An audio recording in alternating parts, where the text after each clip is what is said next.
evening. Thank you for joining us here at WinTV. We have a special treat for you. We actually have the return of a previous guest, local prolific author Lyndon Baptiste, with his new book titled, Ooh, My Testicles. Lyndon, thank you very much for joining us. Yeah, man, thanks a lot.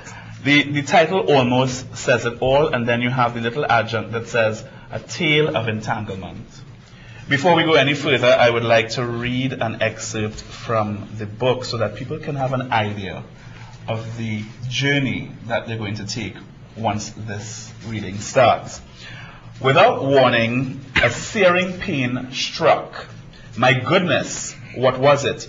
It was neither my stomach nor appendix, but my testicles. No, it was only a testicle, my right ball to be precise.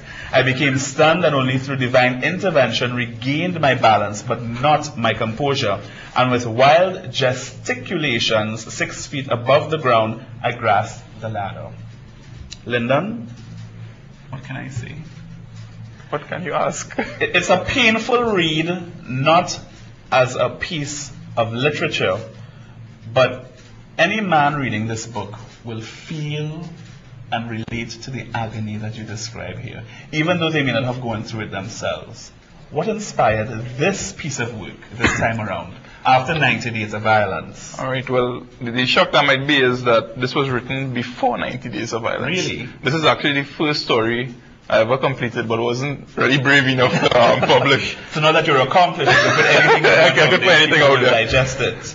So I did this probably like about 2 or 3 years back, and I think it was 2007, and is my encounter with something called testicular torsion. Torsion. The word torsion meaning entanglement. Yes. So that's where we get the subtitle, A Tale of Entanglement. What was the experience that prompted this work? Well, as it says in the excerpt there that you read, I was painting, and then suddenly I leaned against the ladder's platform, and what happened is with a torsion, your spermatic cord, it actually kinks like a hose. There's no laughing, master. I'm cold sweating. And the blood supply to to your scrotum is actually cut off. And if you don't get blood to the scrotums like within about 8 minutes or so, you could actually lose the testicle. Okay. Yeah. So it's pretty serious, but thank goodness at that point in time that it occurred, it was just like a partial kink. Mm-hmm. So I was able to survive the night. A light bend in the hose, nothing major. And you know, this book is rife with euphemisms. I mean, looking at your healthcare situation, is that a wider commentary on what's going on in this country with healthcare right now? Or is this just because this is what you went through as a person and you didn't think at the time, maybe I should also reflect on a wider problem that's going on? Good question. In writing it, I ended up focusing, on my experience, and in covering it, a lot of the aspects of public healthcare and private healthcare came into the picture, from going to a general practitioner to waiting in Montauk to going to a private institution and experiencing the glamour of that, and then going to the Port of Spain General Hospital. At the time it happened, that's when you had a lot of I remember a big headline that was on the papers with patients sleep on the floor in San Fernando Hospital. Yes. And I think the Port of Spain General Hospital had flooded out at that point in time also.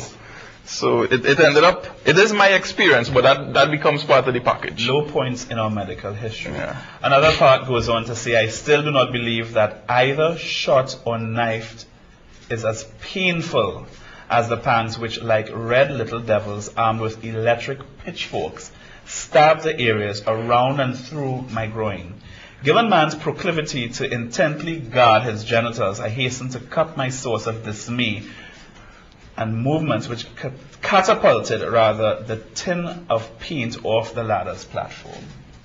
So while you were so brave in the first excerpt and that you knew what was going on and you probably realized that there was a problem, you did not gently come down off of the ladder and say, well, we need to deal with this. Let's now head to a healthcare facility. All hell broke loose. Well, yeah, at that point in time, all hell broke loose. And as I say, I was able to survive the night. What had this happened? Reason being is my mom and they were out of the country at the time. So I was actually home alone when this event took place. And so it's like about 7 o'clock, I called my cousin, and I was like, I need to go to the doctor right now. Something is desperately wrong with me. And that's where the ball started rolling. No pun intended. Yeah, this is it. This is the end of the interview.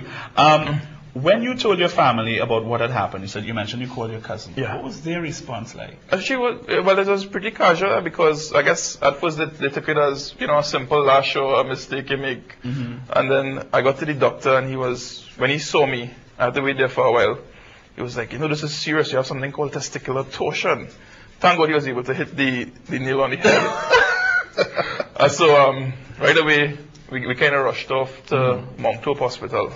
And it was a big surprise to me because I've never been to the hospital before that. And you walk into the waiting room and you give them the paper that you sign out. Yeah, the prognosis, thanks a lot. And I was thinking, because it was something of a really serious nature where you have 8 minutes of life inside of you, that they'll be able to sort this out right away. And I ended up sitting down for like about 3 hours to 3.5 hours. So you can imagine what that's like. Running through your mind knowing that this could actually be a serious medical situation that could affect you for the rest of your life? I think I was in a bit of a quandary at that point because I'm sitting down and I'm experiencing probably like 50 people around me that they aching, they're moaning, they're groaning, they're in all kind of haphazard positions in the waiting room. And I was wondering, if they were taking my problem seriously. One, that's the selfish part. And then the next question is, is there anyone around me that's suffering a lot worse? Yes. So from there, after not getting a favorable response, that's where we decided to hit a private healthcare. You left public healthcare and decided that private healthcare, albeit more expensive or costly, would probably be the alternate route to approach because of how serious you felt this was. We've heard these stories about public healthcare being challenged, overwhelmed, understaffed. What was your experience like now in a private hospital? You don't have to call any names. Yeah. But what was your experience like in a private hospital? Because there's a really special name our audience must hear, and it's the Special Care Associates Medical Special Care Associates of Medicine. Yeah. And of course the acronym would be SCAM.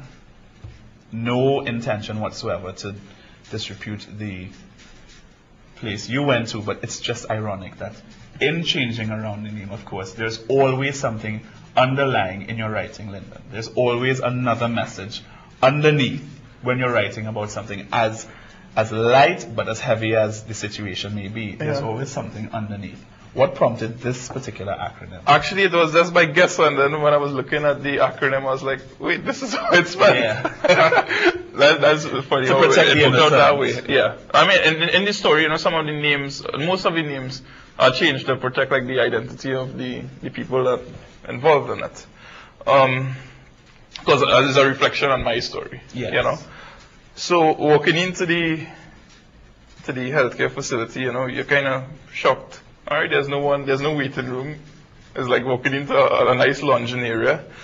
And initially